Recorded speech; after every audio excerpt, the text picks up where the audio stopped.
Hello and welcome. It is HGG English Teacher Channel for Good English.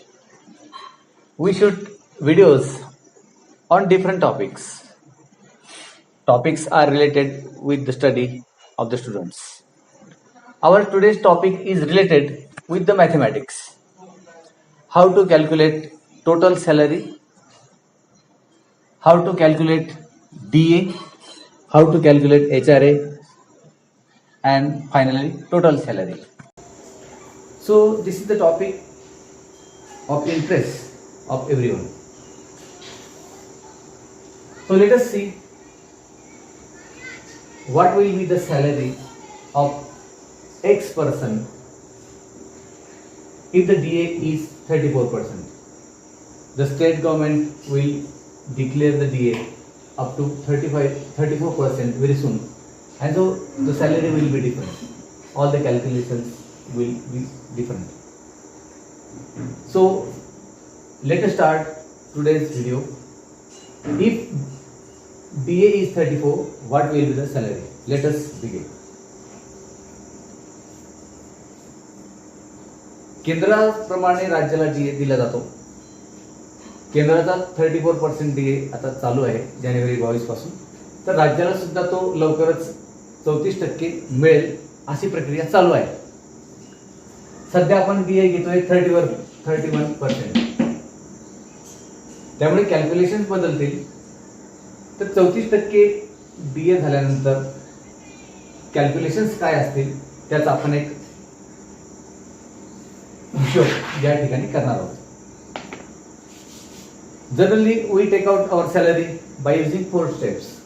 The first step, that is basic, plus DA, second step, plus HRA, that is step number 3, and step number 4, that is traveling allowance. And finally, we add all these factors to get total salary. DA will be 34 very soon, and if it happens, what will be the total salary? So let us calculate, and we shall also calculate the difference at the end. So at first we shall see, suppose this is the basic of X person.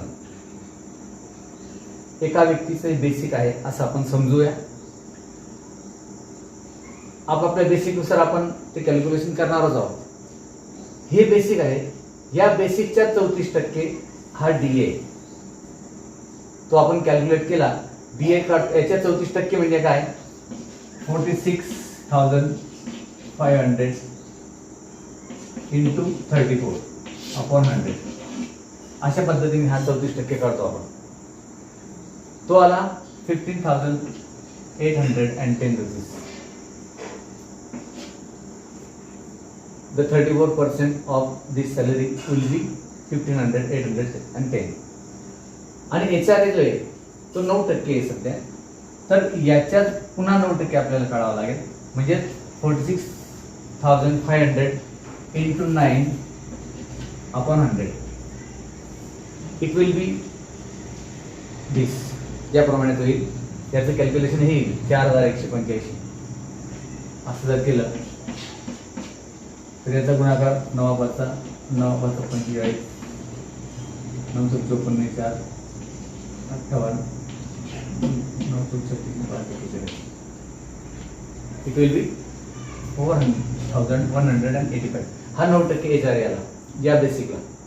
म्हणजे basic अधिक 34% TA अधिक 9% HRA. आणि हा TA जो आहे हा आता वाढून आलेला आहे 1 एप्रिल पासून. तो अजून मिळालेला नाही. तो मेच्या पगारात दोन्ही एप्रिल आणि मे मिळू शकेल. परंतु तो असा आहे, हा S14-15चं कॅल्क्युलेशन आहे. मात्र S22 ला तो 5400 आहे. म्हणजे HM वगैरे असतील ते S22 या श्रेणीमध्ये येतात. त्यामुळे त्यांचा हा टीए 5,400 इतका असतो. परंतु शिक्षकांचा साधारणप्रमाणे S14 किंवा 15 मध्ये येतो असा असतो. आणि क्लास 4 जे लोक असतात त्यांचा तो S5 किंवा S6 मध्ये असेल, त्यांचा कमी आहे. पण आपण एक मध्यम या ठिकाणी कॅल्क्युलेट करूया. teacher will get near about 1350 rupees. So then let us add all these factors to get the salary, and the total will be 67,845 at the 34% of DA. हा झाला टोटल पगार.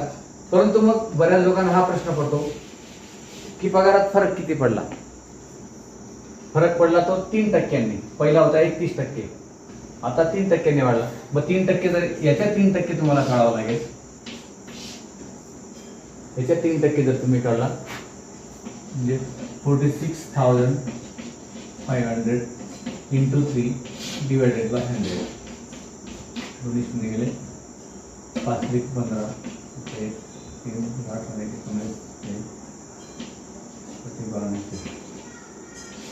8 1395 हा फरक आहे. पुन्हा एकदा कॅल्क्युलेट करा. 46,500 into 3/100. मग याला मल्टिप्लाय करायचं. 5 3 15, 6 3 18, 19, 1395 रुपये हा फरक आहे. मग हा 1395 जो हा फरक आहे हा आपल्याला जानेवारी 22 पासून मिळणार आहे. म्हणजे तो मिळेल फेब, मार्च, एप्रिल, मे आणि जून. हा जुलै 22 पासून हा DA जर अप्लाय केला, परंतु it will be applicable from January 22, परंतु तो जुलैपासून लागेल. म्हणजे जूनपर्यंत 1 2 3 4 5 6 महिन्याचा हा आपल्याला फरक मिळेल. म्हणजे गुणिले 6. जर कोणाला फरक काढायचा असेल तर यांचा गुणाकार करायचा. 6 पंचे 30, 7 3, 9 54 3, 57 5 5, 7 8 5, 23 2, 6 1 7 2 8. म्हणजे हा डिफरन्स निघेल 6 महिन्याचा. रेग्युलर एवढा वाढेल आणि टोटल सॅलरी अशा प्रकारे होईल. अशा प्रकारे सर्व कॅल्क्युलेशन्स होऊ शकतात आणि ते होतील. याप्रमाणे केंद्राला DA दिला आहे, राज्याला पण आता देण्याची प्रक्रिया जवळपास पूर्ण झाली आणि तो अशा प्रकारे कॅल्क्युलेशन आपला असेल. तर एक गणिताचा अभ्यास म्हणून याचा अभ्यास असायला हवा आणि कॅल्क्युलेशन करता आलं पाहिजे. तर ठीक आहे मित्रांनो, आजच्या व्हिडिओ लेक्चरमध्ये एवढाच भाग होता. भेटूया पुढील लेक्चरमध्ये. Till then, good bye, have a nice day.